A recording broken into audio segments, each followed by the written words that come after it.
Sərbəstcə dönə bilən bərabər bölməli birinci çubuq şəkildəki kimi tarazlıqdadır.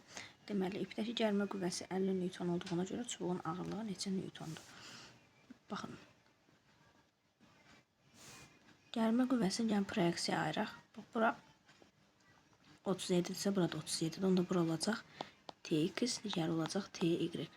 Deməli, TX toplananı o dayağımız da O nöqtəsindədir də. O dayaqdan keçdiyinə görə moment vermir.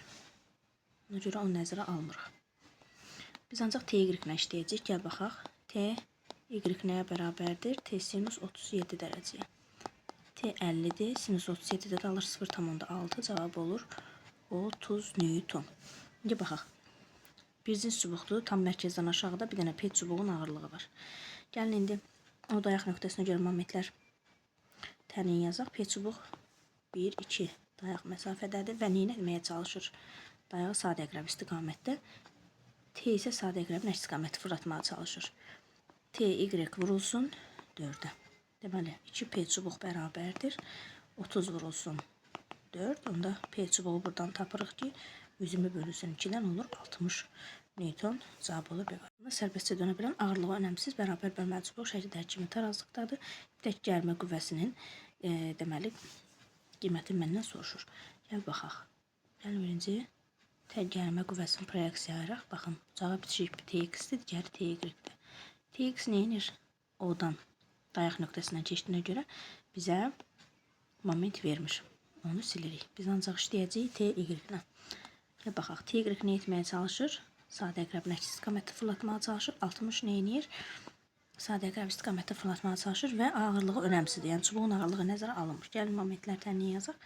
TY vurulsun 1, 2, 3 bərabərdir 60 vurulsun 4-ə. Deməli, TY nəyə bərabərdir? T vurulsun sinus 30-da, sinus 30-da alır 2-də 1. T bölünsün 2 bərabərdir 60 vurulsun 4, 240. Onu da 3-ə böləndə olacaq 80. Buradan T-ni tapırıq. Nə qədər eləyir? 160 Newton. Cavab olur Y variantı. Çubuğun ağırlığı 40 Newton olduğuna görə ipdəki gəlmə qüvvəsinin. Birinci çubuq olduğuna görə tam mərkəzdən aşağı biz onun P ağırlığını yazırıq. Və çubuğun P ağırlığı ilə T gərilmə qüvvəsi bir-birinə paralel olduğuna görə biz bucağı neyinirik? Nəzərə almırıq. İndi gəlin baxın bu dayaq nöqtəsinə görə momentlər təyin yazsaq. P vurulsun 3 bərabərdir. T vurulsun 1, 2, 3, 4, 5, 6. Mənə çubuğun ağırlığında 40 verib. Yəni 40 vurulsun 3-dən olacaq 120 bərabərdir 6 T-yə. Buradan T-ni tapırıq. Eləyir 20 Newton. Cavab olur A variantı. Bərabər bölməli çubuğa özdeş 6 cisim şəkildəki kimi asılmışdır. Yəni bütün cisimlərin ağırlıqları eynidir. Çubuq səbər buraxıldıqda yatayda dəngədə qalması üçün nə etməliyik? Gəlin birinci dayağı qoyaq bu ipin altına. Və hər bu deməli cismin ağırlığına bir P deyək. P. Aha, indi baxaq. Deməli, K və M nöqtəsindən asılanlar sadə əqrəbin əks istiqamətdə, P nöqtəsində olan isə sadə əqrəb istiqaməti fırlatmağa çalışır. Yəni, dayağa görə momentlər şərtini yazaq. P vurulsun 1, 2, 3, yəni 3P üstə gələk. 3P vurulsun 1, yəni 3P bərabərdir. 2P vurulsun 2. Deməli, 6P bərabərdir 4P-yə. Görürsünüz ki, tarazlıq yoxdur. Görək nə edə bilərik? 3 dənə işləm verib, görək hansını edə bilərik. Baxaq birinciyə. P-dəki cisimlər irə qaydırılmalıdır. Deməli, P-dəki cismi silib. 2 dənə cisimdir. Gətirib onu irə sürüşdürsəm. P. Aşağıya doğru nə olacaq? 2P.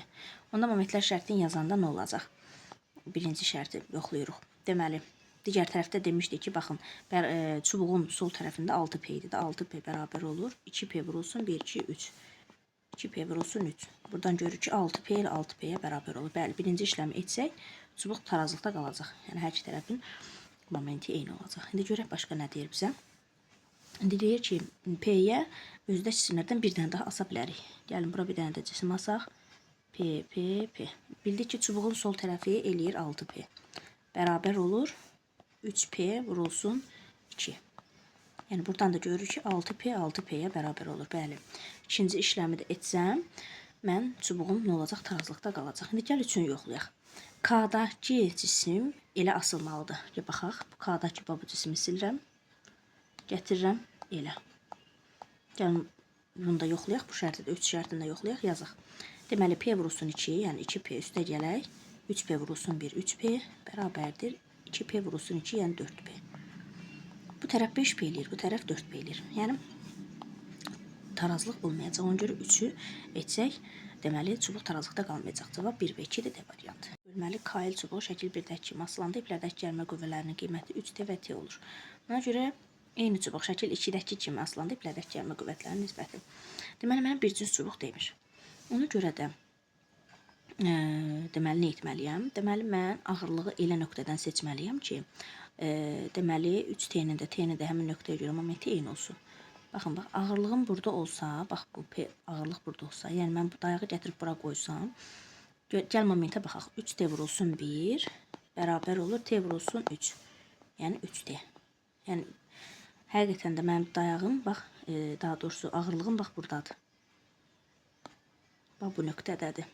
Və mən ağırlığa görə, bax, bura dayağı gətirib qoysam, bunların momentlərini tapanda görürəm ki, bir-birinə bərabər olur. Düzdürmü? İndi gətirib baxaq. T'dən 2 dama sağda. Bax, mənim ağırlığım buradadır.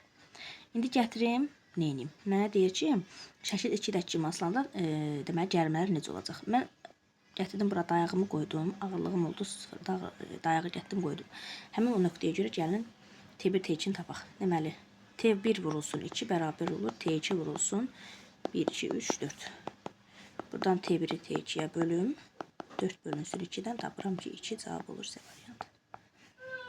Özdeş və türdeş küplərlə qurulan şəkildəki sistem tarazlıqdadır. İpdəki gəlmə qüvvəsinin qiyməti məndən soruşur. Bax, bu ipdəki T gərilmə qüvvəsi məndən soruşur. Baxın, hər kubun ağırlığı P-dir. Düzdürmü? Gəlin belə yazaq. Bunun ağırlığına aşağıya bir P yazaq. Bunlar da, məsələn, mərkəzdən aşağı bir 2P yazaq ağırlığın. Düzdürmü? Kütlə mərkəzindən hesablayaq da. İndiyə baxaq. Kəsirlərlə başımızı xarab eləməyək deyə gəlin telin uzunluğuna 2A deyək. Ağırlıq da tam mərkəzdən yönəldiyinə görə buralara bir A deyək. A. Gəlin yazaq. T nə etməyə çalışır? Dayaq ətrafında sadə əqrəbin əksi istiqamətdə, P ilə 2P isə sadə əqrəb istiqamətdə fırlatmağa çalışır. Gəl yazaq. P vurulsun dayaqdan A məsafəsindədir. Üstə gələk. 2P dayaqdan 3A məsafəsindədir. Bərabərdir T vurulsun. Dayaqdan nə qədər məsafədədir? Baxın, perpendikular endirsək. 2A, 2A, yəni 4A məsafəsində olacaq. Bura olacaq PA, burada 6P olacaq 7PA bərabərdir 4TA'ya. A'lar ixtisar getsə, məndən T'ni soruşur. T nəyə bərabər olur? 7P bölünsün 4-ə. Yəni 4-də 7P'yə cavab olur B variantı. Bərabər bölməli çubuq şəkildəki kimi tarazlıqdadır. Ona görə eyni çubuq aşağıdakılardan hansı kimi olsa tarazlıqda qala biləcək. Gəlin, birinci tarazlıq şərtini yazaq. İpin altına gətirək, qoyaq dayağı. Bu PX-dir. Onların ağırlıqları isə PY, PY-dir. Gəl tarazlıq şərtini yazaq. PX vurulsun 2 bərabərdir PY vurulsun 1, yəni PY üstə gələ PY vurulsun 3, yəni 3PY. Olacaq 2PX bərabərdir 4PY. 2 ilə 4 getdi, onda bura qalacaq PX bərabərdir 2PY. Yəni PX PY-dən 8-dən 2 dəfə çoxdur. Ona görə PX-i qəbul eləyək. Özümüz üçün 2P, PY-i də qəbul edək P. Bizə rahat olsun. Gəl baxaq. PX-imiz, yəni 2P, PY, P. Gəl birinci bu şərt, birinci A variantını yoxlayaq. 2P vurulsun 3, yəni 6P bərabərdir dayaqda və buradadır. Bərabər olur P vurulsun 2, yəni 2P-yə. Gördünüz, momentlər bərabər olmur. Ona görə tarazlıqda qalmayacaq. İndi baxaq bura. Dayağı getdik, qoyduq bura. PX 2P bura deyək, P bura deyək. P vurulsun 3. 3P bərabərdir 2P vurulsun 2. Yəni 3P 4P. Görürsünüz, bərabər olmadı. Tarazlıqda qalmayacaq. İndi baxaq bura. 2P, bunlara isə P. Dayağı da qoyduq bura. P vurulsun 1, P. Üstə gələk P vurulsun 2. 2P bərabər olur 2P vurulsun 3, yəni 6P'yə. Bir tərəf 3P, bir tərəf 6P. Tarazlıqda qalmayacaq. Baxaq 4-ə. 2P, 2P. Aşağıya doğru olacaq 4P. Burada da bir P'miz var. İnci momentlər şərtini yazaq. Bura dayağımızı qoyduq. Olacaq 4P vurulsun 1. Dayaqdan 1 məsafədədir. P vurulsun 1, 2, 3, 4. Gördünüz, 4P 4P'yə bərabər oldu. Ona görə, baxın, bu çubuq tarazlıqda qalacaq. Ətrafında dönə bilən bərabər bölməli bir cins cisim F1, F2, F3 qüvvələri ilə ayrı-ayrılıqda tarazlıqda olur, ayrı-ayrılıqda. Buna görə F1, F2, F3 qüvvələrinin qiymətləri arasındakı münasibəti məndən soruşur. Yəni tam mərkəzdən aşağı özümüz üçün qəbul eləyək ki, bu çubuğun ağırlığı 1 P-dir. Düzdürmü? Deməli, dayaqdan nə qədər məsafədədir? Baxın, bu qədər. Bu qədər məsafədədir. Bura nə deyək? Bir L deyək. L deyək.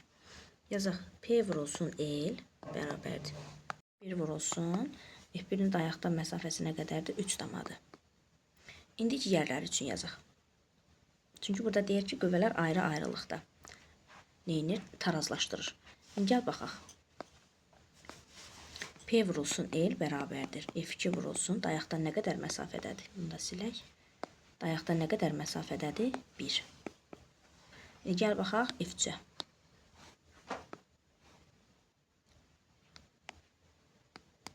Yazaq. P vurulsun L bərabərdir. F3.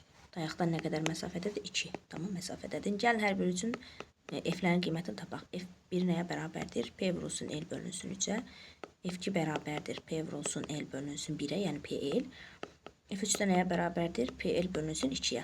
Görək hansı böyükdür? Əlbəttə ki, F2 böyükdür. F1-dən, daha doğrusu F3-dən o da böyükdür. F1-dən cavab olur C variantı. Eşit bölməli, bərabər bölməli bir cins cisim O nöqtəsi ətrafında ox istiqamətində çevrilmək istəyir. Buna görə cismi çevirə bilmək üçün ən kiçik qüvvəni bizdən soruşur. Gəlin birinci kütlə mərkəzini tapaq. Gəlin. Aha, tam mərkəzdən aşağı onun ağırlığını yazaq. Ağırlığını yazaq. Aşağıya doğru nə qədərdir? 1 P-dir. Düzdürmü? İndi mənə deyir ki, ən kiçik qüvvə. Ən kiçik qüvvənin olması üçün qüvvə qolu ən böyük olmalıdır. Qüvvə qolu ən böyük olanda da bax, qüvvənin da bu istiqamətdə yönəlməliyik də. Bu F qüvvəsinin bax, bu istiqamətdə burada olmalıdır 90 dərəcə. İndi gəlin baxaq. Görək bu F-in dayaqda O nöqtəsindədir. Düzdürmü? Qolu nə qədərdir? Baxaq. Bu istiqamətdə 1, 2, 3, 4. Bax, burada nə alınır?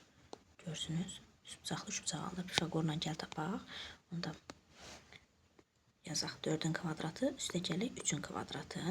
Deməli, eləyir 25, kök altında 25, oradan da çıxır 5. Aha, tapdıq. Bax, bura, bu məsafə nə qədərdir? 5-dir. Necə yazaq? Momentlər şərtini yazaq. P vurulsun, dayaqdan nə qədər məsafədədir? 1 yarım bərabərdir F vurulsun 5-ə. İndi məndən qüvvəni soruşur. F tapaq. 1/5 P bölünsün 5. Vergülü sirək bura yazaq 1. 0. İxtisar aparaq 5-ə. Onda qalacaq 3 P bölünsün 10. Cavab olacaq A variantı. Bölməli düzləmdə ağırlığı önəmsiz çubuq şəkildəki kimi tarazlıqdadır. Çubuq O nöqtəsi ətrafında sərbəstcə dönə bilməsi üçün ipdəki gərilmə qüvvəsi neçə P olmalıdır? Baxın, bu ipdəki gərilməni məndən soruşur. Gəlin uzadaq. Görək, bax, bu O dayaq nöqtəsinə nə qədər məsafədədir? 2 dama məsafədədir. İndi P ağırlığa baxaq. Nə qədər məsafədədir? Perpendikular hissəsi 2 damada bu. Gəlin yazaq. T nə etməyə çalışır? Sadə əqrəbin əksi istiqamətdə, P sadə əqrəb istiqamətdə döndərməyə çalışır. Onda T vurulsun 2 bərabərdir P vurulsun 2-yə. Deməli, 2-lər ixtisar gedir, T bərabər olur P-yə. Yəni, gərilmə qüvvəsi 1 P-yə bərabər cavab olur. Ağırlığı P olan özdeş və türdeş çubuqlar 3 çubuq bir-birinə yapışdırılmışdır. Deməli, çubuqlar O nöqtəsi ətrafında sərbəstcə dönə bildiyinə görə ipdəki T gərilməni məndən soruşur. Digə baxaq. Burada bir T gərilməsi yaranır, düzdürmü? Burada bir dənə T gərilməsi yaranır. Və deyir ki, çubuqların hər birinin ağırlığı nədir? P-dir. Bu yatay sözlərini də silək buradan. Hə. Mərkəzdən aşağı mən bunun ağırlığın P-ni göstərdim. Baxın, belə üç bucağı tamamlasaq. Yaxşı çəkmədim. Burada bizim məşhur üç bucağımız yaranır da 53, 37 və 90 dərəcəli üç bucaq. 53 dərəcənin baxdığı olacaq 4K. K-ları yazmayaq, elə qısaca yazaq 4. Deməli, 53 dərəcə bax budur. Bunun baxdığı olacaq 4. 90 dərəcə budur. 90-ın baxdığı olacaq 5. Deməli, burada 37-dir. 37-nin də baxdığı olacaq 3. Onu da ağırlıq tam yarıya bölür də. Bura olacaq 1/5. Burada olacaq 1/5. İndi keçək digərinə. Deməli, tam mərkəzdən aşağı P ağırlığımı yazdım. İndi gəlin şu bucağı tamamlasaq. 37-nin baxdığı 3. Bura 53'dür. 53-ün baxdığı 4. Bu da ağırlıq tam mərkəzdən bölür. Bura 2 düşür, bura 2 düşür. 90-ın da baxdığı 5-dir. İndi gəl baxaq digərinə. Yəni bax bu çubuğumuza. Buradan da tam mərkəzdən aşağı biz qarışıq oldu şəkil. Tam mərkəzdən aşağı bir P ağırlığımız var, düzdürmü? İndi gəl baxaq. İndi o dayaqdan hər birinin məsafələrinə baxmalıyıq. İndi gəl baxaq. Birinci baxaq. T'nin odan olan uzaqlığına. Bax, dayaq da buradadır. T'ni uzadaq. Bax, bu məsafə nə qədərdir? Bu məsafə, bax, burada bir 5'dir. Hər bir çubuğun uzunluğu oldu 5. Burada 5'dir. Deməli, 5, 3. Düzdürmü? Bir də baxın, bu məsafə var da. Bu məsafə. Bu məsafə nə qədər edir? Bax, buna paralel olduğundan burada 4. Olur 12. Deməli, T vurulsun 12. Nə etməyə çalışır? Saat əqrəbin əks istiqamətdə fırlatmağa çalışır. Digərləri saat əqrəb istiqamətdə fırladacaq. Bərabərdir. P vurulsun. Bax, bu P. Dayaqdan nə qədər məsafədədir? 1/5. Üstə gələk. P vurulsun. P vurulsun. Bax, bu. Dayaqdan nə qədər məsafədədir? Deməli, 3 bura, 2 bura. Olacaq 5. Üstə gələk. P vurulsun. Dayaqdan nə qədər məsafədədir? Bax, bütöv bunu hesablamalıyıq. Bu nə qədərdir? 3. Deməli, 3 bura, 4-də bura olacaq 7. Deməli, T vurulsun 12 bərabərdir. 1/5. Deməli, üstə gələk 5 olacaq 6/5. 13/5. 13/5 P olacaq. Buradan da T'ni tapanda nə edirik? 13/5 P'ni bölürük 12'yə. 0 silib bura. Vergül silib bura bir 0 artsaq. Deməli, alacağıq 8'də 9 P. Cavab olur B.